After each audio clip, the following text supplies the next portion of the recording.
हाल फिलहाल में सारे मेडिकल स्टूडेंट्स के बीच में या सारे मेडिकल कॉलेजेस में जो भी स्टूडेंट्स पढ़ रहे हैं, ठीक है, उनमें जो सबसे ज़्यादा हॉट टॉपिक आज के टाइम में जो चल रहा है, ठीक है, ना वो क्लीशे है ना वो फोमो है, वो कुछ नहीं है, ठीक है, वो क्या है, वो नेक्स्ट है, ठीक है, नेशनल एग्जिट एग्जाम या नेशनल एग्जिट टेस्ट, ठीक है।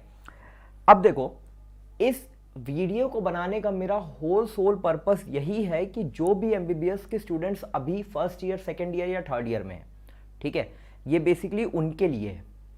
देखो, बात करते हैं, और इस वीडियो को मैं आज ही शूट कर रहा हूं इसलिए क्योंकि आज देखो, आज है 5 मार्च, ठीक है, 5 मार्च 2023, और अभी आपका नीट पीजी का एग्जाम आज ही कंक्लूड हुआ है, ठीक है।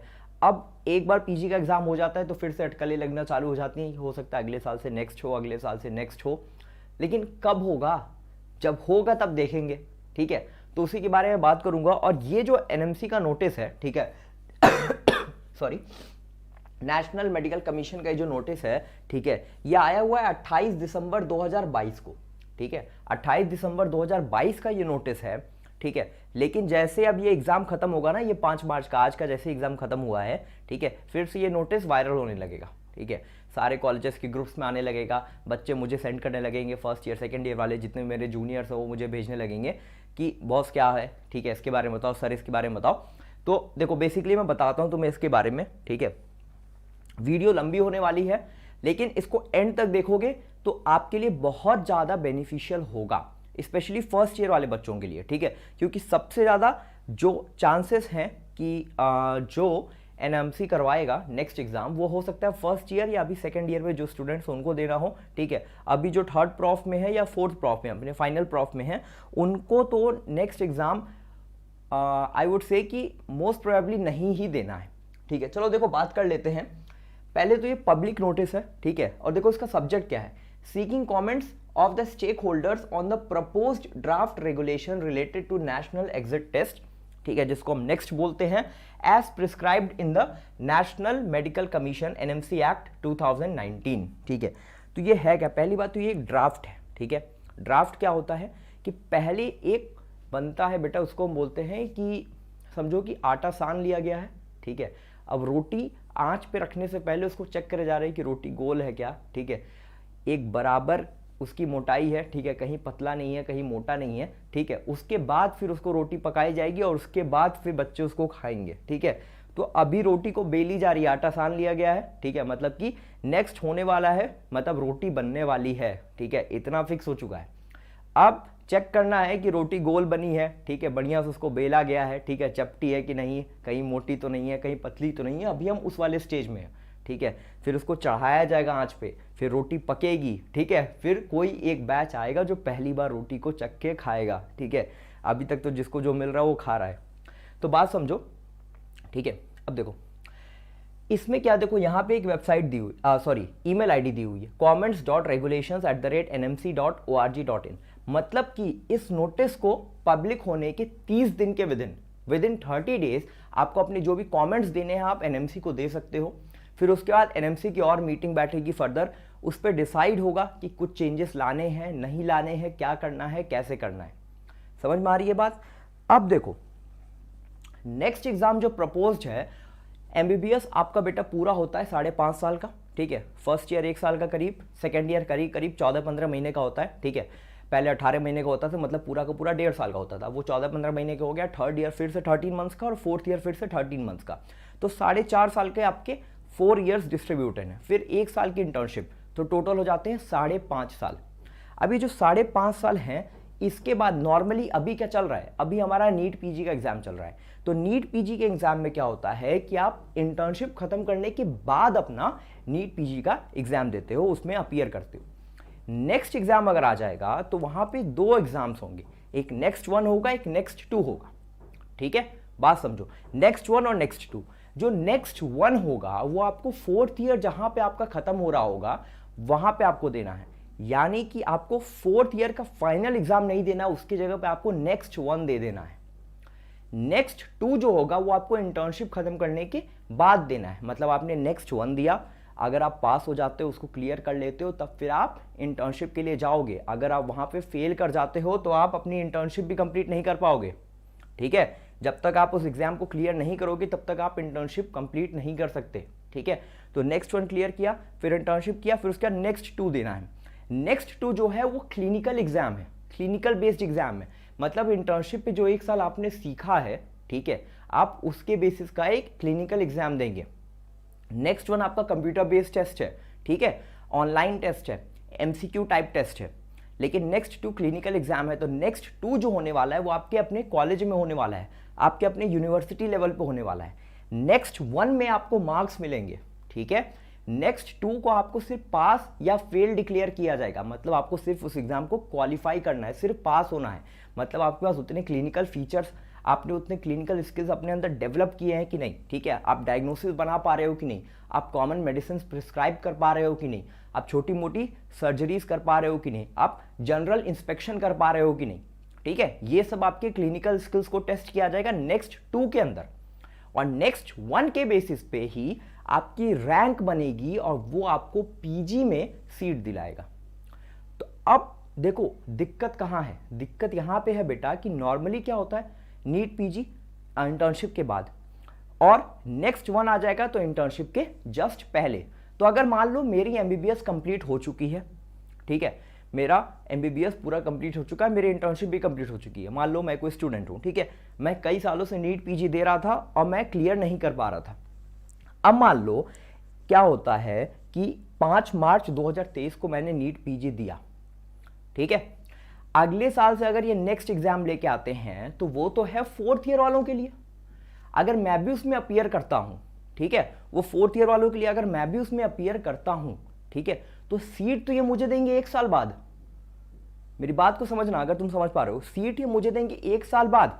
क्योंकि मान लो अगर उस एग्जाम में मैंने भी क्वालिफाई किया और कोई 4th ईयर के स्टूडेंट ने भी क्वालिफाई किया जो अपने फाइनल प्रॉप में था, तो 4th ईयर वाला तो अपना इंटर्नशिप कंप्लीट करके आएगा, तब तक क्या 1 साल में बैठा रहूंगा। तो इस प्रॉब्लम का सलूशन एनएमसी ने इस पूरे ड्राफ्ट में कहीं डिस्कस ही नहीं किया है। अब देखो जिसको जिसको ये लेटर गया है, ठीक है, तो देखो इनको जाना है चेयरपर्सन ऑफ द एनएमसी, ठीक है, council of MAC medical advisory council, ठीक है, मेंबर वगैरह, प्रेसिडेंट को ये वो, ठीक है, सारी चीजें यहाँ पे लिखी हुई हैं, ठीक है। अब देखो किसके किसके लिए एप्लीकेबल होगा नेक्स्ट एग्जाम, ठीक है, तो ये सबके लिए है, चाहे तुम गवर्नमेंट मेडिकल कॉलेज में हो, चाहे तुम प्राइवेट मेडिकल कॉलेज में हो, या तुम फॉरेन ग्रेजुएट हो, मतलब तुम बाहर की किसी कंट्री से एमबीबीएस कंप्लीट करके आए हो, तब भी नॉर्मली हम क्या करते हैं, फॉरेन मेडिकल ग्रेजुएट एग्जाम देते हैं, ठीक है, जो भी फॉरेन के स्टूडेंट्स होते हैं, ठीक है, यूक्रेन, रशिया, चाइना, ठीक है, कजाकिस्तान या फिर फिलीपींस, ठीक है, कई जगह से लोग एमबीबीएस करके वापस इंडिया आते हैं, तो उनको फॉरेन मेडिकल ग्रेजुएट एग्जामिनेशन देना होता है, ठीक है। अब सबको ही नेक्स्ट एग्जाम में अपीयर होना होगा और क्वालिफाई करना होगा, ठीक है, तो ये चीज है। अब देखो ब्रॉड आउटलाइन क्या है इसका, कि नेक्स्ट 1 जो होगा थ्योरेटिकल एग्जाम होगा, ठीक है, क्वेश्चन शैल बी 1 और more than 1 type of the multiple choice question, ठीक है, मतलब 1 करेक्ट भी हो सकता है, मल्टीपल करेक्ट भी हो सकता है, अभी इसका कुछ फिक्स नहीं है, ठीक है। सीबीटी या कंप्यूटर बेस्ड टेस्ट होगा, ऑनलाइन मोड में होगा, ठीक है। This shall be a centralized common all India examination to be conducted by an authority body या authority for the purpose by the commission। मतलब कि एक एग्जाम होगा पैन इंडिया, सबके लिए सेम पेपर आएगा, ठीक है। अब देखो जो नेक्स्ट 1 है बेटा, ठीक है, जो नेक्स्ट 1 है उसमें 6 पेपर होंगे। कॉम्प्लेक्सिटी समझो, अभी क्या होता है, नीट पीजी का एग्जाम होता है, एक पेपर होता है 3.5 घंटे का, 200 क्वेश्चन आते हैं, ठीक है। अब देखो यहां पे क्या लिखा हुआ है, this examination will consist of 6 papers covering subjects of 3rd and final MBBS, 3rd year MBBS और फाइनल प्रॉफ एमबीबीएस, ठीक है, बोथ पार्ट 1 एंड पार्ट 2। अब देखो नॉर्मली 3rd ईयर में कौन कौन से सब्जेक्ट्स हैं, अभी आज के टाइम में ऑप्थेल्मोलॉजी है, ठीक है, पीएसएम है, ईएनटी है एंड एफएमटी है, ठीक है, फॉरेंसिक मेडिसिन एंड टॉक्सिकोलॉजी, ठीक है, ये 4 सब्जेक्ट्स हैं। एंड फाइनल ईयर में आपके मेजर 4 सब्जेक्ट्स है, ठीक है, पीडिया, सर्जरी, मेडिसिन, गाइनी, ठीक है। इसके अलावा आपके 5 छोटे छोटे और सब्जेक्ट्स हैं, जैसे कि डर्मा हो गया, साइकेट्री हो गया, ठीक है, इंटरनल मेडिसिन हो गया, इमरजेंसी मेडिसिन हो गया, ठीक है। तो ये सारे कुछ आपके माइनर सब्जेक्ट्स हैं, ठीक है। तो ये बोल रहा है कि 3rd और 4th ईयर के सब्जेक्ट्स ही आएंगे ऐसा हो ही नहीं सकता कि सिर्फ थर्ड और फोर्थ ईयर के सब्जेक्ट्स आए, ठीक है। फर्स्ट और सेकंड ईयर में क्या क्या, अनैट, फिजियो, बायोकेमिस्ट्री फर्स्ट ईयर में, एंड सेकंड ईयर में क्या, पैथो, फार्मा, माइक्रो, ठीक है। तो बेटा यहाँ पे भले लिखा हुआ है कि 6 पेपर होगा, पहले medicine and allied discipline, surgery and allied discipline, obstetrics and gynaecology, paediatrics, otorhinolaryngology यानी कि ईएनटी एंड ऑप्थेल्मोलॉजी। अब इसके बाद देखो ये 6 सब्जेक्ट्स इन्होंने लिख तो दिए हैं, लेकिन इसके साथ साथ बेटा इंटीग्रेटेड होगा कि अगर ऑप्था का क्वेश्चन है या ऑप्था का पेपर है, ठीक है, तो उसमें आई से रिलेटेड सारी की सारी anatomy, physiology, biochemistry, pathology, pharmacology आपको सब आनी चाहिए। भले यहाँ पे लिखा हुआ है थर्ड और फोर्थ ईयर के ही सब्जेक्ट्स आएंगे, लेकिन वो इंटीग्रेटेड होंगे with first and second prof subjects, ठीक है। इसके बाद देखो जी में क्या लिखा है, allied aspects of all subjects covered under first MBBS and second MBBS, allied aspects of subjects covered under third MBBS and final MBBS part 1, ठीक है। देखो क्या है कि पहले first year, second year, third year and final year होता था, अब उन्होंने उसको चेंज कर दिया है फर्स्ट प्रॉफ, सेकंड प्रॉफ, ठीक है, final prof part 1 and final prof part 2, ठीक है। जैसे केजीएफ चैप्टर 1 चैप्टर 2 है ना, ठीक है, वैसे ही थर्ड ईयर को बोला जाता है फाइनल प्रॉफ पार्ट 1 और फोर्थ ईयर को बोला जाता है फाइनल प्रॉफ पार्ट 2, ठीक है। ये सब नए टर्म्स हैं, ठीक है, कुछ इनका खास मतलब नहीं है। All the students who have completed third MBBS या final MBBS course from a medical college recognised by the commission shall be eligible to appear in the examination, ठीक है। चलो ठीक है, there shall be regular next one examination held once a year, तो साल में एक बार होगा, prior to university practical examination for the third MBBS part 2 या final MBBS preceding compulsory rotating internship. क्या बोल रहा है, नेक्स्ट वन दोगे, ठीक है, फोर्थ ईयर के एग्जाम की जगह पे आप नेक्स्ट वन दोगे, मैं पहले बता दे रहा हूं, अभी नीचे कहीं लिखा होगा। उसके बाद फोर्थ ईयर के प्रैक्टिकल एग्जामिनेशंस अलग होंगे, वो यूनिवर्सिटी के लेवल पे या कॉलेज के लेवल पे होंगे, फिर 1 साल की इंटर्नशिप करोगे और उसके बाद नेक्स्ट 2 फिर से दोगे, जो फिर से क्लिनिकल बेस्ड पेपर होगा यानी प्रैक्टिकल एग्जामिनेशन होगा, ठीक है। Those who do not pass both next one regular and the supplementary examination of a particular year shall be able to appear for next step on regular examination only in the following year, मतलब अगले साल ही appear कर सकते हो अगर next one qualify नहीं कर पाए तो। There is no restriction to number of attempts to appear in next step 1. Step 1 में अपीयर करने के लिए कोई अटेम्प्ट्स का रिस्ट्रिक्शन नहीं है, मतलब जितनी बार चाहो उतनी बार कर सकते हो, लेकिन ठीक है क्या बोल रहा है, टू इंप्रूव स्कोर इंप्रूव करने के लिए कोई लिमिटेशन नहीं है, ठीक है। Provided this examination for improvement of scores are taken at least after 1 year of completion of next step 2, मतलब नेक्स्ट स्टेप 1 और स्टेप 2 कंप्लीट करने के बाद 1 साल बाद ही, ठीक है, स्टेप 1 स्टेप 2 कंप्लीट करने के 1 साल बाद ही आप इंप्रूवमेंट के लिए जा सकते हो। तो जेन्युइन सी बात है, जब एग्जाम अगले साल ही होगा तभी तो जाओगे, ठीक है। Next step 1 shall replace the conventional university या institutional theory examinations of third MBBS या final MBBS part 2, ठीक है। यहां पे देखो बोल दिया कि नेक्स्ट वन जो है वो फाइनल प्रॉफ का जो थ्योरेटिकल एग्जाम है उसको रिप्लेस कर देगा, मतलब उसके जगह पे सिर्फ नेक्स्ट वन होगा। अब देखो नेक्स्ट 2 के बारे में क्या दिखा है, प्रैक्टिकल या क्लिनिकल होगा और वाइवा वॉइस एग्जामिनेशन होगा कवरिंग 7 क्लिनिकल सब्जेक्ट्स। कौन कौन से, यही 7 सब्जेक्ट्स, ठीक है। इसके बाद फिर क्या देखो है, the examination shall be objective structured, ठीक है, क्लिनिकल बेस्ड, ठीक है, clinical case based, stimulated cases, patients aimed at evaluating practical या clinical skills, clinical decision making and communication skills of an Indian medical graduate, ठीक है। देखो बेटा क्या हुआ था कि कुछ टाइम पहले, ठीक है, 2020 में, एग्जैक्टली 2020 में एनएमसी की एक नोटिस आई थी जिसने बोला था कि हमारा पर्पस एमबीबीएस स्टूडेंट से ये है, हम ये चाहते हैं, हमारा मोटिव ये है उनको गवर्नमेंट मेडिकल कॉलेज या प्राइवेट मेडिकल कॉलेज में पढ़ने के बाद they should be a Indian medical graduate. Indian medical graduate का ये मतलब है कि हम उनको सर्विस दे सकें पीएचसी पे, सीएससी पे, उनको बेसिक सारी चीजें आती हों, ठीक है। हम नहीं चाहते कि वो बहुत एडवांस सर्जरीज करें यूजी लेवल पे, हम चाहते हैं कि एक बेसिक डॉक्टर्स की जो नीड है हमारे देश में वो कंप्लीट कर सके एक इंडियन मेडिकल ग्रेजुएट। तो इंडियन मेडिकल ग्रेजुएट को जो जो क्लिनिकल स्किल्स चाहिए वो प्रेजेंट होना चाहिए, तभी आप नेक्स्ट 2 पास कर पाओगे, ठीक है। अब there shall be a regular next step 2 examination once a year, तो नेक्स्ट 2 भी 2 साल में एक बार होगा, ठीक है। Next, two supplementary examinations shall be held once a year and restricted to only those candidates who have failed in one or more, ठीक है, up to 3 subjects of the 7 subjects and are required to repeat particular subjects, ठीक है। देखो, अगर मान लो next 2 में कोई 1 से लेके 3 सब्जेक्ट में फेल हो जाता है, टोटल 7 सब्जेक्ट्स हैं, मान लो कोई 1 में फेल हुआ या 2 में फेल हुआ या 3 में फेल हुआ, तो वो सप्लीमेंट्री एग्जामिनेशन दे सकता है। 3 से ज़्यादा में फेल हो गए तो फिर सीधे अगले साल दोगे। There is no restriction to the number of attempts to appear in next 2 provided the candidate has passed both next 1 and next 2 examination within 10 years of joining the MBBS course। देखो ये इंपॉर्टेंट है, इसका क्या मतलब है कि MBBS join करने के 10 साल के विदिन, ठीक है, क्या आपने MBBS ज्वाइन किया, ठीक है, तो 4 साल तो आपको 4th ईयर तक आने में लग गए मान लो नॉर्मली, ठीक है। अब उसके बाद क्या होगा, उसके बाद बेटा ये होगा कि चौथे साल में आपने नेक्स्ट 1 दिया, मान लो आपने क्लियर कर लिया, तो नेक्स्ट 2 आपको आपके 10 साल कंप्लीट होने तक क्लियर कर लेना है। ऐसा नहीं कि नेक्स्ट 1 में ही अटके रह गए, ठीक है। अगर ऐसा नहीं कर पाते हो तो फिर tata bye bye, medical career को भूल जाओ, ठीक है। अब देखो नेक्स्ट के स्कोर्स के बारे में दिया हुआ है, ठीक है। The marks in next one shall be calculated as whole number which shall serve as the raw scores with approximate decimals and subsequently corresponding percentages, ठीक है, मतलब परसेंटाइल स्कोर मिलेगा यहाँ पे। appropriate decimals may be calculated if required, ठीक है। next examination shall result only declared pass or fail, next 2 में सिर्फ पास और फेल बताया जाएगा, ठीक है।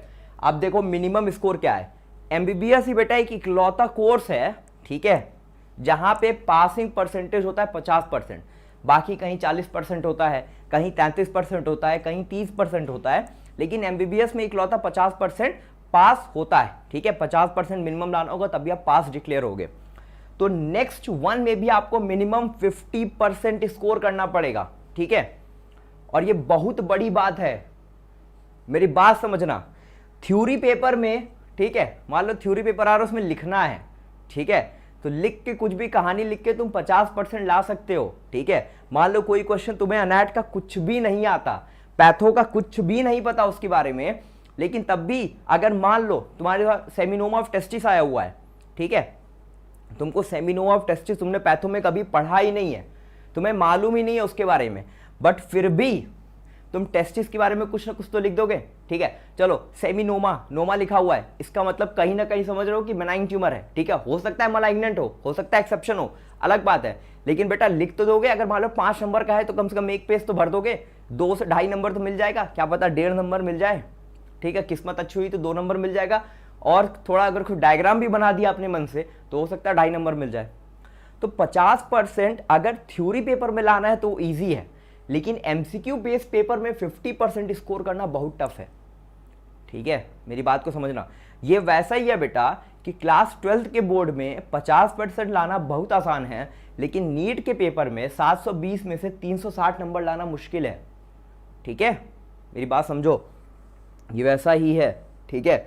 बोर्ड्स में मैक्सिमम बच्चों के 90% 95% मार्क्स आ जाते हैं, ठीक है, लेकिन नीट के एग्जाम में क्या 90% स्कोर होता है क्या? 720 में तुम्हारे 670 680 नंबर कितने बच्चों के आते हैं, ठीक है।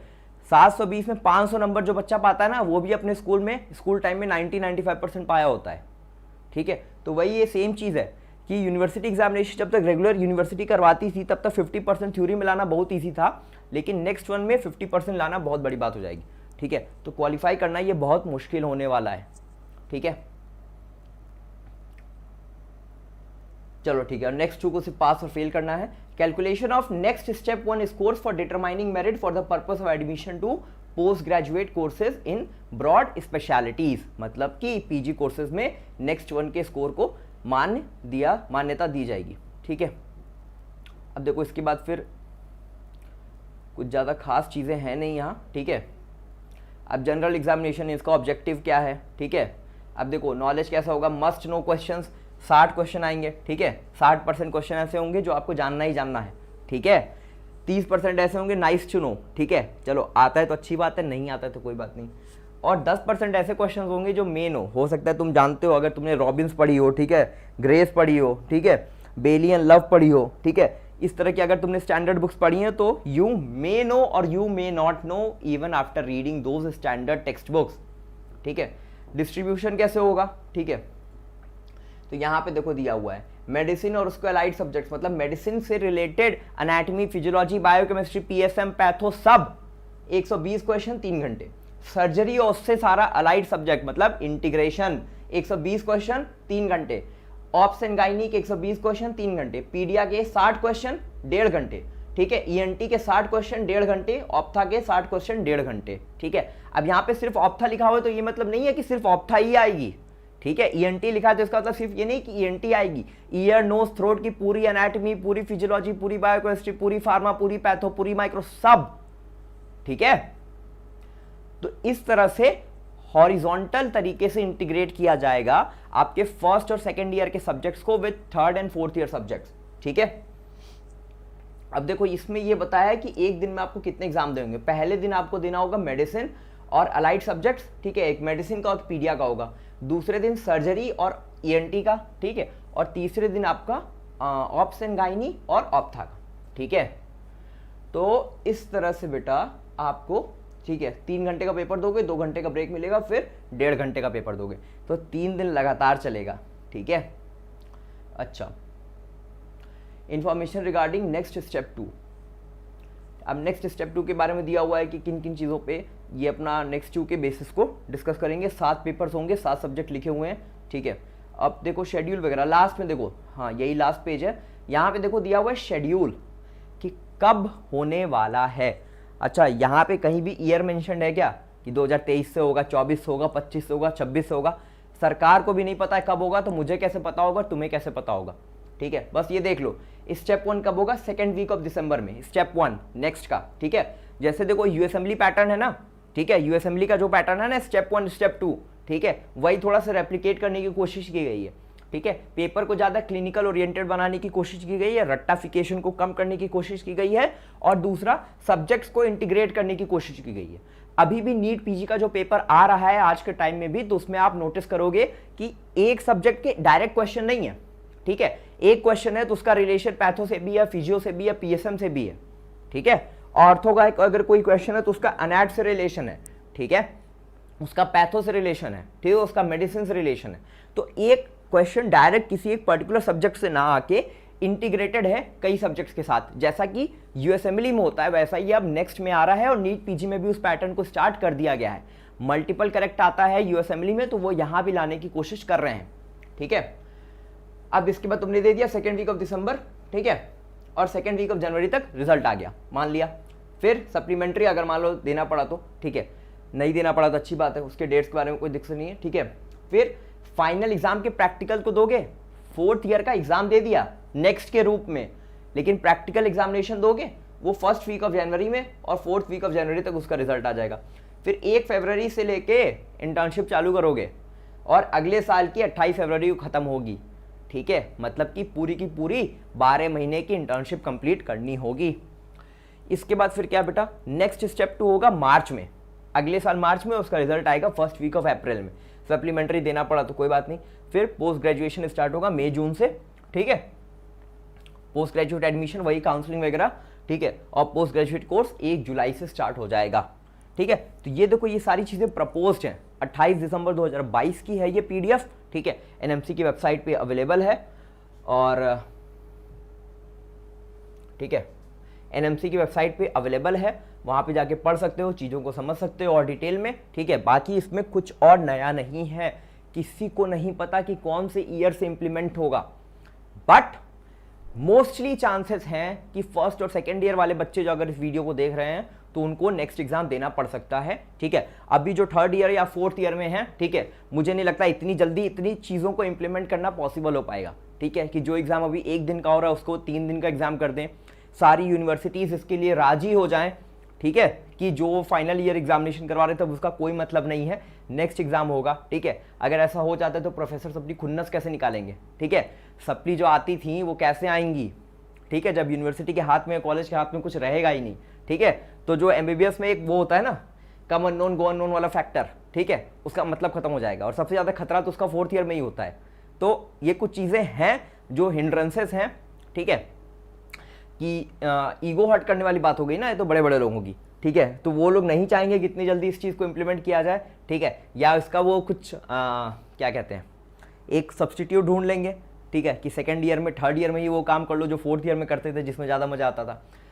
अब वैसे एनएमसी का एक और नोटिस आई है कि अब 2022 का जो बैच इस साल एडमिशन लिया है, ठीक है, लास्ट ईयर जो एडमिशन लिया 2022 का बैच, वहाँ से आप ईयर बैक का सिस्टम ही खत्म कर रहे हो।